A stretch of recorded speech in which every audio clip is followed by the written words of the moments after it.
always careful of the gravel when you go off the pavement, of course. Right, flip the visor down and off we go. As you see, I mean, it's always beautiful when the sun is coming through the trees. I mean, just look at this though. I mean, there's lots of plantations around here, all these old forest roads, amazing. And if you just catch it on a quiet day, oh, it's just spectacular as well. Right, so this, if you're interested, is just kind of to the southwest of Reading in Berkshire in the UK. And a lot of these kind of areas, or I used to go off-road riding as well. I used to find lots of trails in this area. So I used to go riding through forests and things like that. Sometimes they opened up and then they closed them all off, unfortunately. But anyway. Lovely. And I think I'll show you a few of these trails where, I mean, I think you could definitely take this bike, no problem at all. As I say, you know, off-road that is. As I say, a lot of these trails, you know, as long as they're not, you know, rutted or anything, as long as they're flat, and I would say, you know, dry, because you don't want to take this bike in on mud, because, you know, you've got road tyres which aren't that good in the wet anyway, never mind taking them onto the muddy stuff. So, you know, you want it dry, but as long as it's dry and flat and compacted, and you know, you're not going to have clearance issues underneath the bike, then I think you'll be absolutely fine. Right, anyway, enough of that. Now, this turning down here is really cool as well. There's some great trails down there. But what I'll do, I'll take you down this one here. This is a place I've often known of it. Now, unfortunately, many years ago, there was this road actually goes all the way over a railway crossing, and there was a serious accident, serious train crash there many years ago. A car tried to get across the track and got hit by the train, and very, very tragic set of circumstances. But anyway, enough of that. This is lovely. So lots of forest trails around here and logging roads, lots of old logging roads.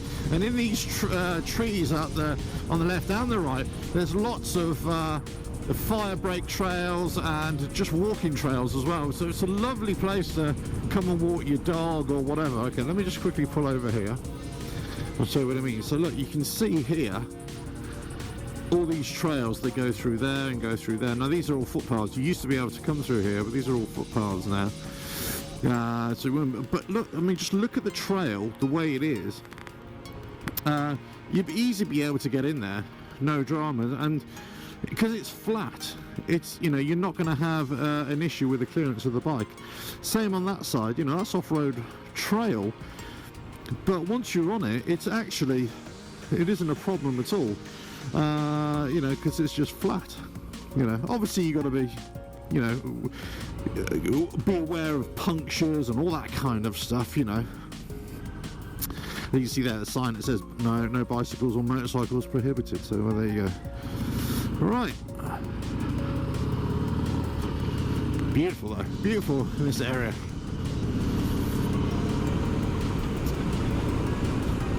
Oh, the heroic Harley. Still loving it each morning, every day. Every day is a growing love affair, I would say. I'm sure you would agree if you own one of these as well. Now I'll show you another place here. I'm just going to peel off here and I'll kind of do a loop. So this is one huge plantation, the left and right. But if I just pull off here, so in that, there's a big trail down there, and obviously people go walking their dogs and stuff, but right down that trail down there, you know, you go for about a mile or so, there's a huge hidden lake, which is absolutely amazing. You just go down there and it's just got a little landing area. You just, you know, just go rest your laurels there a little bit. It's absolutely lovely, absolutely brilliant. And that's one of the great things about off-road riding I loved. and I still love to this day.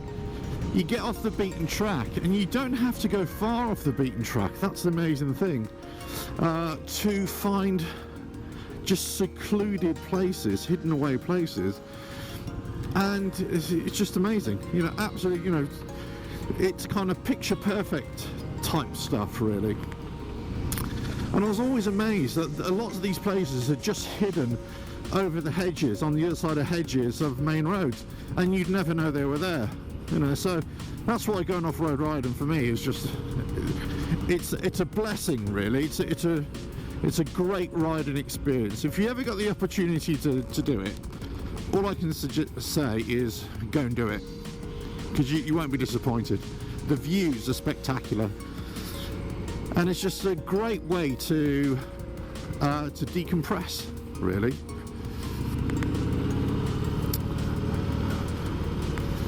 Right, so what I'll do, I'll come back this way.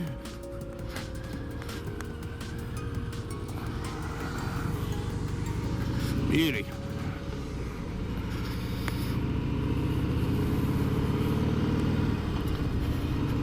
Wow.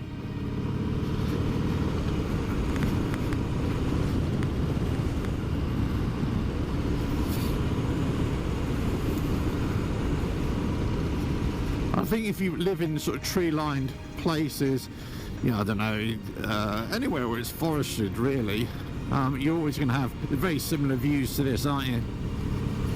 Just lovely. And I love taking the Harley on these sort of back roads. They're kind of sweeping, you know, you're never in a rush. You know, you can ride a Harley hard if you want to, or, you know, as you know, you just cruise around. But I think that's probably one of the reasons why I went for the Harley in the end, ultimately. And I tell you what, and I tell you, it's this reason. It was less to do with the bike, and certainly less to do with any kind of brand image of being a Harley, because I'm not into all that kind of stuff. What it was actually comes really from my off-road riding. I was always saying in my off-road riding, actually, I don't want to ride fast when I'm going off-road riding, because I actually want to take in the scenery. And I think over the years, the more I did my off-road, or the more I got back into my off-road riding, because I started off as a child, as a kid, riding on dirt bikes and stuff. But the more I got back into it, the more I just wanted to take in the scenery and just decompress and just enjoy myself, you know, and just enjoying the view and so on and so forth. And I think that's where it came from, or that's where it started to really sink in with me, that my speed days had gone and my kind of hooning around days had gone. Yeah, I still like a little bit every now and again, but fundamentally, you know, those sort of days are gone for me. And it was just, well, you know, can I get a similar kind of thing on the road, you know, and what kind of bike will let me achieve that? And I think that's why I started looking in this sort of general direction, you know. Now, it's not to say you can't do this with any other kind of bike, of course you can. You know, I'm not saying you can't, but what I'm saying, that's why I kind of started leaning towards this kind of laid-back riding style again.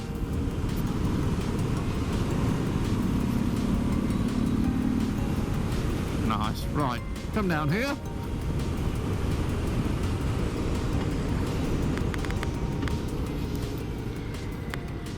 Maze balls. Look at this beauty. As I say, it's just a glorious afternoon. Great roads.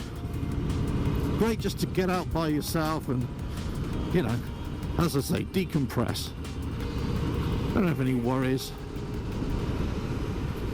Just ride the road as you see them, and away you go. But I just can't help myself. I can't help look in the trees and try and find a new trail or a different trail. It's just part of my conditioning now. Always looking for different little routes, or, you know, I always said this when I was look at that big quarry.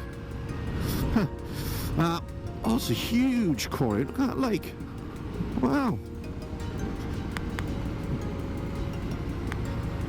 Wow. Right, sorry, I went off on a tangent there. What I always said, I tell you what I said about off-road riding. There's a big thing, I suppose, about saying, yeah, going off far-flung lands and going off on big riding adventures and all this kind of stuff, and having to travel hundreds of miles just to go and get some decent off-road riding. Well, I tell you what, unless you live in the city, then all you need to do is just get out the city. That's all you need to do. Go to the fringe of the city, and then you'll start finding places to ride. If you don't live in the city, guaranteed within 20-30 miles of where you are, you'll have all the off-road riding adventures that you can handle. Certainly for a year or two, until you've exhausted them all, and then you might as well just go and ride them again, because you might have forgotten what they're like. That's certainly what I found. It's just that you're constantly finding different routes.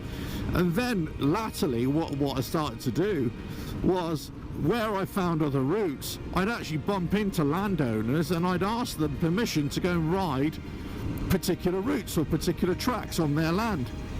And sometimes they say no, other times they say no, yeah, absolutely fine, as long as I stuck to the track, which of course I would, because that's that's all I wanted to ride anyway. And once they let me go this way. Once they saw that, then they said, yeah, come ride it anytime you want, be great. So a lot of the videos I was doing for my off-road riding adventures, actually they weren't proper routes. They weren't official off-road riding routes that we have in the UK here, what we call byways or the boats. Actually, a lot of these were private tracks and trails that I just happened to get landowners permission to go and ride it, which I'm very thankful for. So you just have to work at it a little bit, you have to want it a little bit more. But I'll tell you what, there's so many off-road riding opportunities, Wow, right. I'm sure you can agree, this is an absolutely lovely, lovely area. Just ride around here all day, lots of routes, amazing, absolutely amazing. Wow.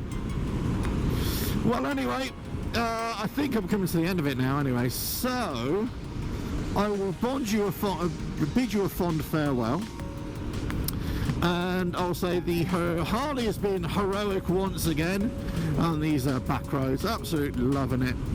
And well, hope you enjoyed this little ride with me this afternoon. Please like, share and subscribe, all that kind of good stuff. Leave loads of comments as well, and well, I'll catch you on the next video, whenever that is. Cheers now.